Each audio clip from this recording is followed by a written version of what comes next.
नमस्कार दोस्तों। गणपति बप्पा के 10 दिन के महत्व की हमारी इस यात्रा में आप सभी का स्वागत है। आज है डे 2, शिक्षा और बुद्धि का प्रसार।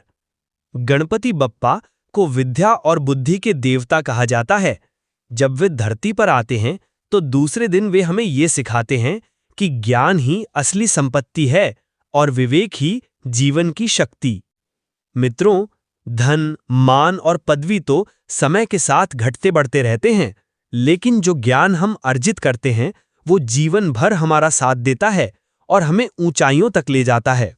इस दिन भक्तजन बप्पा को विशेषतः 21 दुर्वा, मोदक और लाल फूल अर्पित करते हैं। मान्यता है कि बप्पा को दुर्वा इसलिए प्रिय है क्योंकि ये साधारण घास हमें ये सिखाती है कि महानता सादगी में छिपी होती है। मोदक बप्पा का प्रिय भोग है। उसका मीठा स्वाद हमें ये याद दिलाता है कि शिक्षा और बुद्धि से जीवन भी मधुर और सरल बनता है। धरती पर आकर बप्पा हमें ये भी सिखाते हैं कि केवल किताबों का ज्ञान ही नहीं, बल्कि सदाचार, विवेक और सही निर्णय लेना भी बुद्धि का ही हिस्सा है। जैसे एक विद्यार्थी केवल पढ़ाई करके ही सफल नहीं होता, बल्कि उसे धैर्य, अनुशासन और सही दिशा की जरूरत होती है, वैसे ही गणपति बप्पा हमें ये प्रेरणा देते हैं कि ज्ञान के साथ साथ विवेक का उपयोग करना सीखो।